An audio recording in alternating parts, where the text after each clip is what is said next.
Okay, so at the end of the day, Stephan Sterns could say nothing and do nothing, and prosecution would have more than enough to do him for the crimes that he's done.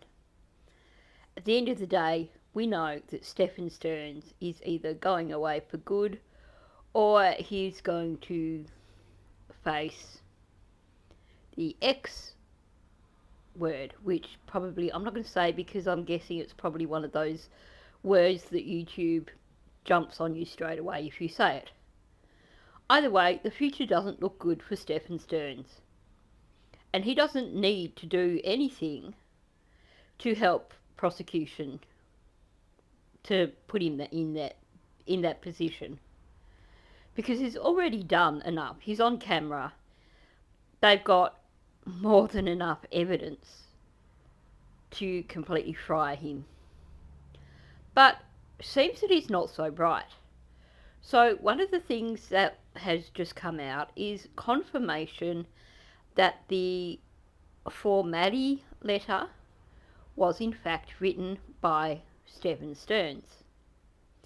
And I'm going to go through that at the start of this video because that's what prompted me to go through this video.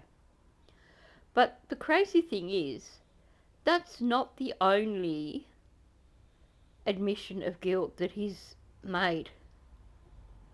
Now, some of them we haven't heard yet. There is another phone call that occurred between him and his parents, which was clearly recorded, but which has not been released. But we know something about it thanks to his parents, because his parents seem to be good at blurting things out that prove his guilt without him even needing to do so. So while admittedly coming from them it is then hearsay, them saying Stephan said this, I'm guessing that sooner or later we are going to see or hear these phone calls and they're going to prove them right. So in this video I'm actually going to go through the admissions of guilt that I've come across so far for Stephan Sterns. Now it's possible that I've missed a few, so remind me in the comments section if there's any more that I've missed. Now before I jump into that, I'll just mention there's actually a few videos that I've got on the go right now. I'm going back to the issue of Maddie's phone again, and I'm going to be doing another video on that because of a question raised by commenters in my last video over something that I had just disregarded as being an error, but it just made me want to look a bit further into that. But I also am putting together all the Gen audio and video stuff similar to what Grizzly did, but I'm breaking it up into dates. And the reason I'm doing that, normally if someone's already put uninterrupted audio out, then I'm not worried about putting my own version out. But the problem is Grizzly's Gen Soto video is 8 hours long, which means that there's no transcript. So if you're looking for something in particular, you have to go through 8 hours worth of video. Even doing it on double speed, that's a heck of a lot of time. So I'm breaking it up for reference purposes so that it's possible to jump into those videos and scan through the transcript and find what you're looking for very, very quickly. So huge shout out to Grizzly for all her hard work. I would have quite happily emailed her and said, could you break this up as well? But she's such a busy person that I thought, well, I'll just grab what I've got. I do have to borrow a few video clips from her, so I'll give credit there. But since I need a more user-friendly version of Jen's interviews for my own purposes, I thought I might as well just do it and put it out for anyone else who also likes to be able to scroll through the transcript to find information quickly. Okay, so back to this video. We're looking at Stephan's admissions of guilt, and I'll start with that letter.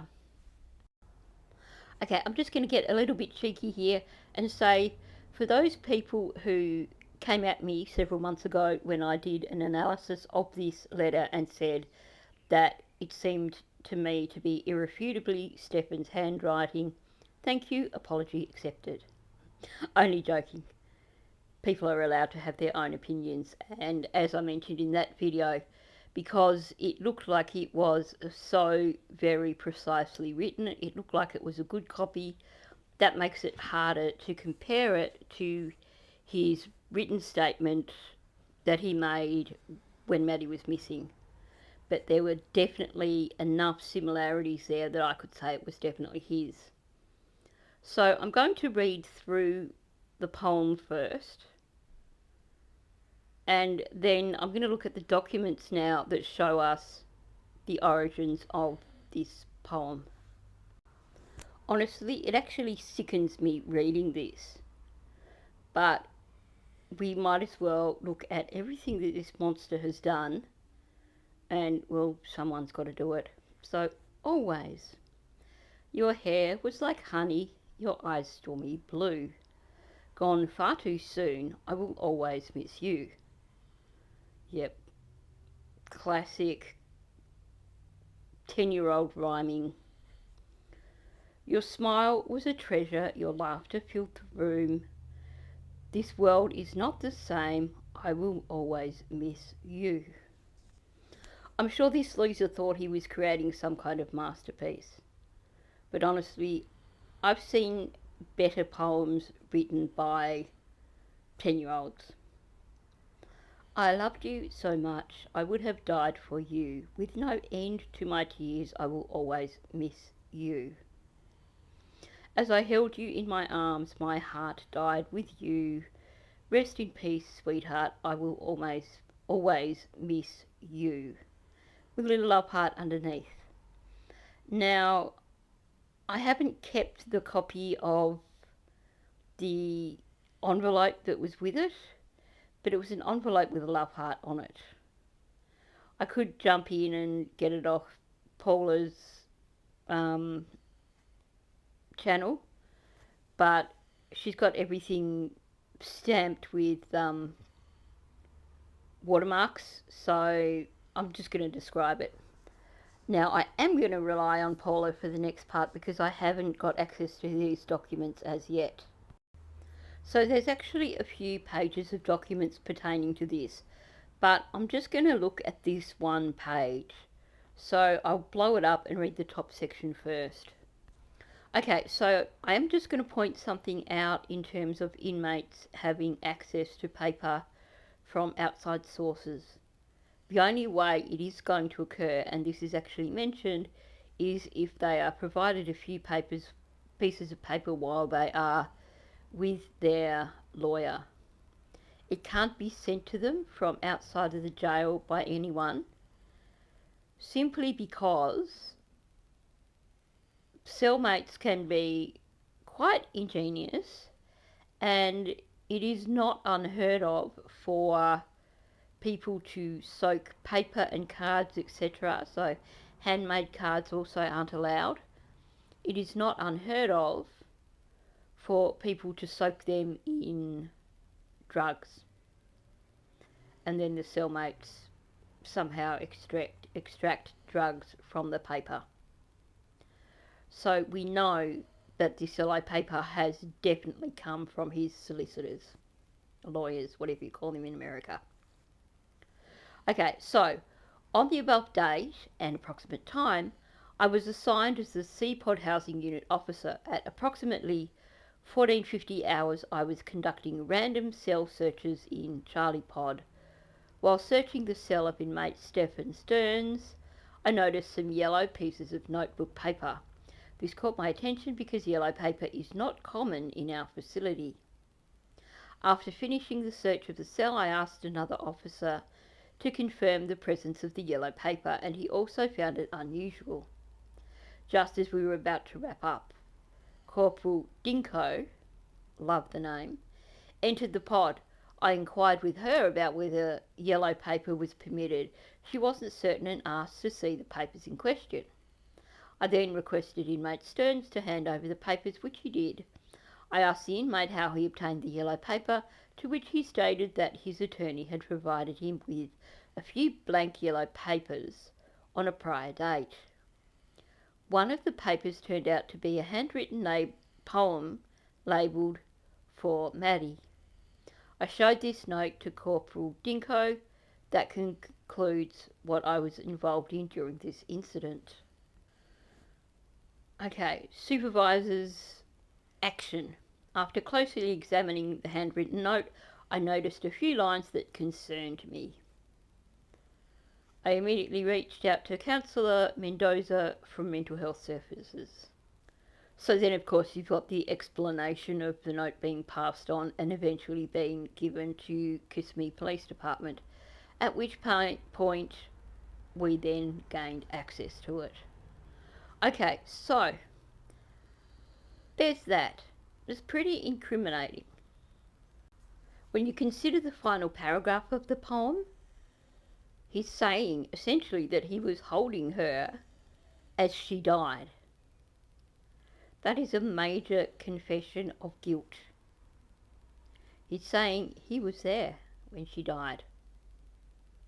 Now, it doesn't quite fit with another narrative that comes out from Stephan Sterns, but given that that narrative was given to his parents, well, who knows? I'm going to go through a few video clips now, or audio clips, which also show Stephan essentially admitting guilt. Were you expecting these charges? No. The murder charge. Oh, well, we know you're not. Okay, so you got blindsided by that. Yeah. Obviously, it's not true. I never would have wanted her gone for any reason, so, premeditated first degree is kind of a dick punch. So he says, on one hand, no, he wasn't expecting the charges. Now, if you weren't listening properly, you could think, well, there's no admission of guilt here. But then he says, I wouldn't have wanted her gone for any reason, so premeditated is kind of a D punch. So he's not saying here that he didn't do it. He's just saying it wasn't premeditated. Not once did he come out here and say, no, I wasn't expecting it because I didn't do it. No, his main concern here is that it couldn't have possibly been premeditated because he wouldn't have wanted her gone for any reason. It's a bit like in the Paul Flores case when they were doing a search warrant at his father's place, Ruben Flores, and he asked them something along the lines of, were they going to search his ex-wife's house because they didn't do anything? That word to me sounded like an admission of guilt. But here, he's essentially saying, he's not saying he didn't do it, he's just saying it wasn't premeditated. So, there's one. Now, obviously, in court, a prosecutor would probably not bring this one up, simply because defence could probably crap all over it and say, well, you are misinterpreting. But if you use logic, if you look at common speech patterns, it seems pretty clear here that he is making an admission of guilt. So let's move on to another one. And we were very happy that I was there. We were very happy that the three of us were together. It was shaping up to be a great week and a great visit. There was there's no reason for anything to happen that happened. Again, he's not outright admitting guilt. He's not saying, well, there's no reason for me to have done what I did to Maddie. But he says there's no reason that anything happened, or there's no reason, I'm just going to put it in my own words, there's no reason for what happened to have happened, essentially. So he is essentially saying that something definitely happened to Maddie, and he's putting the three of them together in that. He's not talking about any sort of outside influence. He's talking about them at the house, and there's no reason for what happened to have happened. That is, when you listen to the wording of that, he is acknowledging that he knows what happened, but that he just doesn't know what the reason for it was. I think we can probably guess that Stephan lost his temper. Over what? Who knows? But I'm guessing that's probably what occurred. Is there some explanation of I came up Wednesday morning, met you at the hotel early in the morning, and is there some explanation why you left and went where you went? I was driving around. Okay, understood you were driving around, but they know where you were driving around. Yeah. Well, And we know. okay.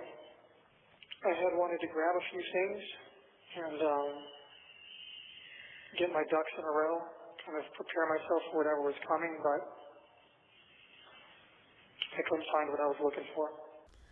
He went down to Northport to get some things, get his ducks in a row, and prepare himself for whatever was coming. Now, that is not the words of an innocent man. Prepare yourself for whatever was coming? No, if you were innocent, then you would be utterly shocked to be suddenly arrested and thrown in jail. So he is basically admitting here that he knew that he was in deep crap. And he knew that whatever was coming was about to occur, meaning that presumably he realised that meant he was about to be arrested.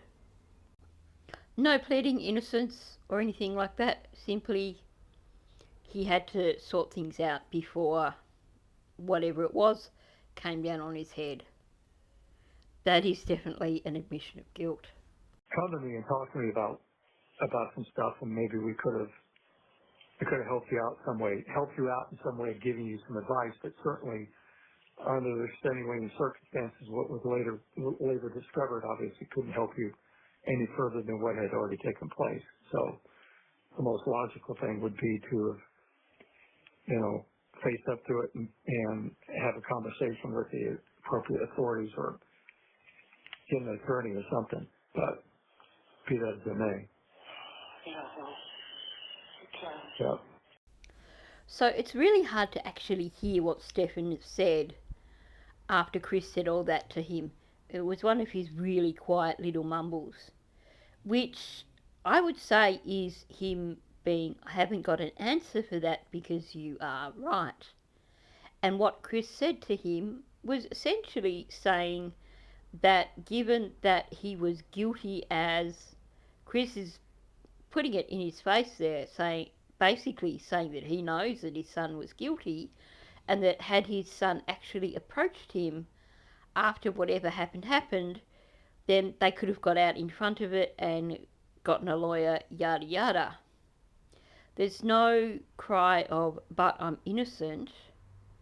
It's that very quiet, mumbled noise that Sterns makes when he's been nailed, basically. Would it hold up in court? Maybe, maybe not. But certainly, given that Chris has just nailed him and essentially said, we know you're guilty, we would have helped you with the right legal action had you come to us. There's no denials at the end of it. Sounds more like Stearns is actually agreeing with his dad that he was guilty and he probably should have got his dad to help him with the legal stuff rather than doing all the dumbass stuff that he actually did. When you look at it alongside all the other things that have been said, I think you would definitely consider it to be yet another admission of guilt. Well, the penalty for the crimes you have been charged with carry a minimum 40-year sentence. So obviously we're going to be gone. Rick will be gone. We'll all be gone. I mean, we're sad about that, obviously, because there won't be anybody here for you when you come out.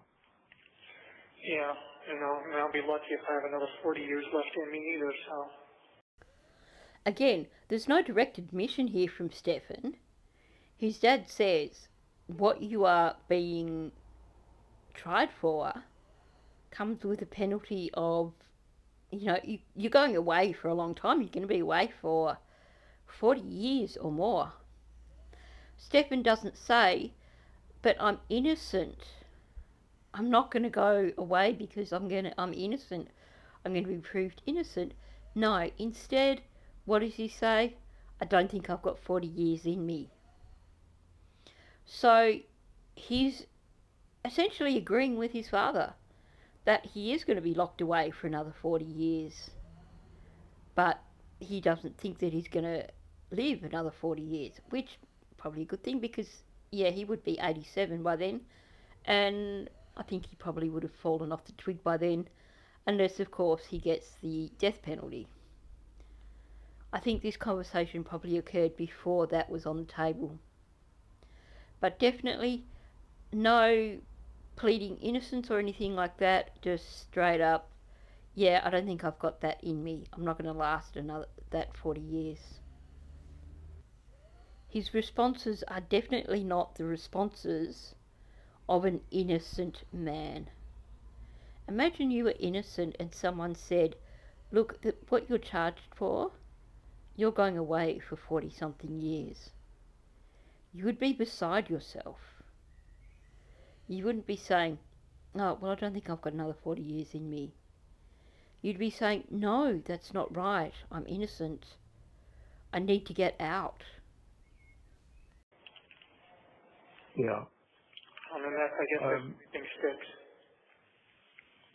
I wish there was a way that, you and I can have a conversation, all of us could have a conversation to understand what's taken place, how this came about, how you arrived here, because it would help us better understand the situation, because we're at a loss for understanding how all this came about. I mean, we're just totally baffled. Well, I didn't start it. Oh, you didn't start it, but you participated in it, which is just as bad as not starting it, but that's for another day. Again, I don't know if details or anything, but, I mean, if you'd like to schedule a visit with me or something, maybe we can find some way to talk. I don't know. I think we're always going to be recorded. Now that's got to be one of the most damning things that Stephan has said. I didn't start it. So his dad's saying that essentially saying he can't understand, he can't figure it out in his head, how his son got to that point. And he wants to know what happened. How did it all happen? How did it reach that end point? Stephan doesn't say, I didn't do anything. I'm innocent. His main concern is, I didn't start it. Now, I've said this a few times. I believe that Maddie put her foot down and that Stephan lost his temper. Now, one of the things I've speculated is that her counsellor had been teaching her how to stand up for herself when things weren't great with Jen, and had been encouraging her to convey her feelings when things are calm. So to say to Jen, look, you make me feel like this when you get angry. And we know from listening to that interview with the counsellor that Maddie had tried that a few times at home with Jen and reported that it was successful. So I can't help wondering if perhaps she thought she could try that with Sterns, not realising that it could have been triggering and causing him to lose his temper. Of course, there's also speculation that Maddie could have been pregnant and she could have told him that and he could have lost his temper. There could be so many reasons for him losing his temper, but that's what it seems to be. But he is adamant that he didn't start it. Whether he's blaming Maddie for saying something or doing something, or whether he's blaming Jen for sending the pair of them upstairs together to sleep, he's not saying that he's guilt-free. He's just saying that he didn't start it. Well, he might not have started it, but he certainly finished it. And his father points that out to him. He says, you participated. We know that he more than participated. We know what he did, and it's not a good thing. So it's definitely an admission of guilt here. Now, the next clip that I'm going to play, most of you have probably figured this out for yourselves, but I'm just going to point out Chris Sterns in this part of the conversation has gotten himself confused and this is from the July interview where he went in to the police department, and it sounds to me like he was fishing for information. And he had read a bunch of documents, a bunch of reports, and he got himself a little bit confused here because he, in his mind, is thinking that Stephan went back out to St. Cloud on the same night that he then turned around and drove down to Northport. We know that's not the case and that he actually drove to St. Cloud the night before. So just to clarify that, we know that they were still in the townhouse at that point in time when he drove to St. Cloud. So just to clarify that, let's listen to what is said here. They said that the report said that they left Kissimmee at 3:18 and went down to St. Cloud and spent 30 minutes and then returned. Yes. They did. Okay, So I'm assuming they departed from the townhouse? no. Oh, okay. I'm just... No, they left from the hotel. Oh, okay. 3:18. Okay, so 45 minutes later after checking in. Got it. Does any footage show that they both went or just one? Just him. Just him.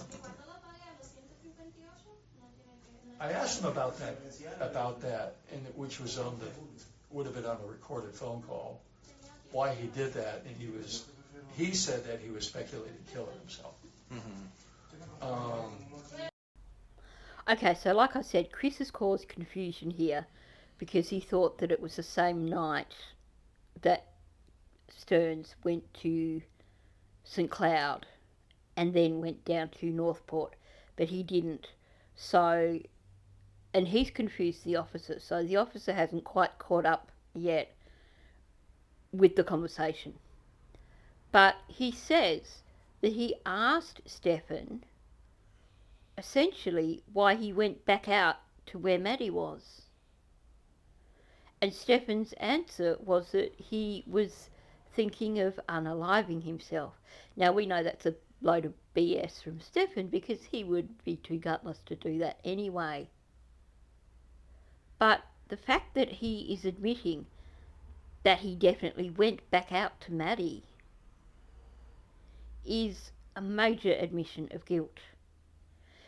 bearing in mind that all the cameras only show that Jen's car followed the exact same route as the Lincoln had the day before, but that the final part of the route, heading onto Old Hickory Tree Road, isn't caught on camera. So essentially all that they would have on camera is images showing that it was Sterns in Jen's car and that he travelled exactly the same route that he did when he disposed of Maddie's body. But he's basically said, when his dad asked him, why did you go back out there, which is what he was essentially saying, he's like, well, I was going to unalive myself. Now, I've actually mentioned that particular part in a previous video where I was talking about Chris's inconsistencies. Because the thing is, I'm not sure if we're going to hear audio of Stephan saying that.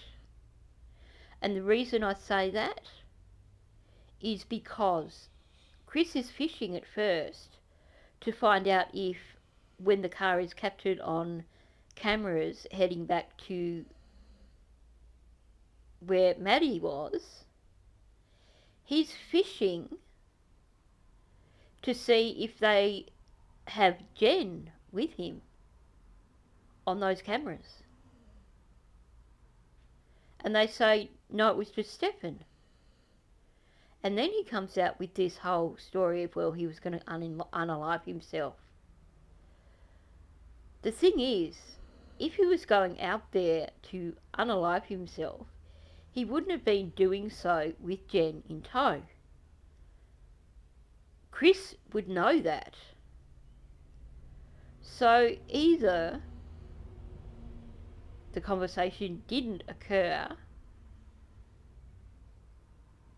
or he's just got himself somehow really, really confused.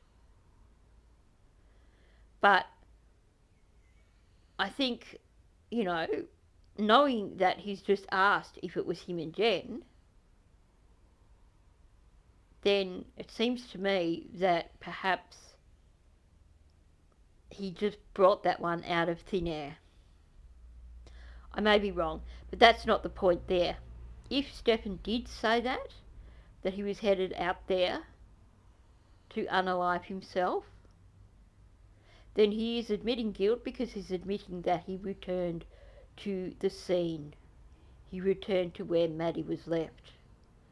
The only person that would know where Maddie was left would be the person who left her there, or anyone that that person may have told, i.e. Jen. They have on camera that it was Sterns in the car, not Jen, so we know that he must have been the one responsible for Maddie's death. So either he has just admitted guilt again, or his own father has made up a story which has essentially admitted guilt for him. Because it's hearsay, it's inadmissible in court, but it's bloody interesting. And, you know, it would be interesting if there is a phone call that comes out with him saying this. Because then we know that Stephan was lying, because he would not return to unalive himself. That's just complete, utter BS. I think I've just kind of gone around in circles with that. I hope I haven't confused people. Okay, let's listen to the final clip. I mean, Lauren, if it's, I pray to God that it was an accident, that he got mad and that it was an accident, because he had really gone that far. Sure. Because he did tell us that he put her, you know, she went to bed, and that when he went out to walk around and blow off some steam, he came back and to check on her, and she was cold. He said he discovered her. Okay, so. Don't know if that's the truth. Yeah, don't know if that's the truth. Don't know if anything's the truth. But In that interview, they were saying they'd come to terms with what he'd done. But now, Deb is relaying a story which, on the surface, makes it sound like Stephan wasn't responsible for Maddie's death. And then puts on the end, I don't know if he's telling the truth. Well, no, he's not telling the truth. I'd love to hear it verbatim from his mouth, because there's a few things that stand out here. First of all, she slips up. She says that he put her, and then she stops. And she says she went to bed. So she actually made a major leakage there, basically. And I think what she was about to say was, he put her on the bed, or whatever. Meaning that something occurred. After that occurred, he lay Maddie on the bed, he probably panicked, left the room, and then returned. Because then she says, after she says she went to bed, it's like he went out to walk around and blow off some steam. Why did he need to blow off some steam? That immediately says that he had lost his temper over something, and it also infers that he had lost control. When someone needs to exit a situation to blow off steam, that usually infers a loss of control. So it seems that what we're hearing here is that he lost his temper with Maddie for some reason. He reacted. Then he put her on the bed and he exited the room to blow off steam, meaning that he had reacted in anger. He lost his temper. Then she says he came back to check on her and she was cold. Why would you need to come back and check on a 13-year-old child that's gone to bed? I don't think my parents ever came in to check on me after I'd gone to bed when I was 13. You would only say that you went back in to check on someone if there was a concern for their well-being. So clearly, he's done something to Maddie. He's put her on the bed. Whether she was alive or not at the time, although it sounds like if we are talking strangulation, then I'm guessing that she probably was not. He's gone out of the room. He's gone for a walk around. Maybe that's what Jen was saying when she said she heard him go downstairs at some time in the night to use the bathroom. Maybe that's what that was. But the key thing is that he's like, he went out to blow off steam and he went back to check on her. At which point, according to his narrative, he discovers she's cold. When you break it down, this is a major admission of guilt. He's not saying Maddie went to bed and he left the room and he came back and then she was cold. No, he's actually including himself in the narrative. And like I said, I'd love to hear it verbatim, to hear if he did say he put her on the bed or to bed or whatever Deb was about to say there. It's definitely a major admission of guilt. Now, I don't know the admissibility of these various statements that were made. I'm pretty certain that that poem will be used in court. And I suspect that the recordings of phone calls between them will be played. But I think that when it comes to hearsay and interpretation, those things may not be included in court. But like I said at the start of this video, he can admit guilt 60 plus times. And at the end of the day, it doesn't matter, because they've got him banged to rights. They've got a solid case against him before he opens his mouth. So, like I said at the start of the video, if I've missed any admissions that I probably should have looked at here, just give me a reminder down in the comments section. But I think I've covered the main ones. So let me know what you think about this video, well, about what's been said in this video, in the comments section below. I love hearing people's feedback. I will just mention, I try my best to reply to everybody's comments. Sometimes they do get missed, and I apologise for that. That's not intentional. That comes down to issues with YouTube Studio. Sometimes comments are invisible for some reason. Someone makes a comment, I can see it'll say there's one comment there, but I might not be able to actually access that comment. That occurs at times. So if I have not replied to comments in other videos, I apologise. Like I said, I do my best to reply to everybody's comments. Sometimes they seem to slip through and I miss them. But thanks for listening. If you're new, please do subscribe to my channel and hit the like button, and like I said, please do leave a comment below. I really enjoy everyone's comments. Thanks, and I'll catch you in the next one.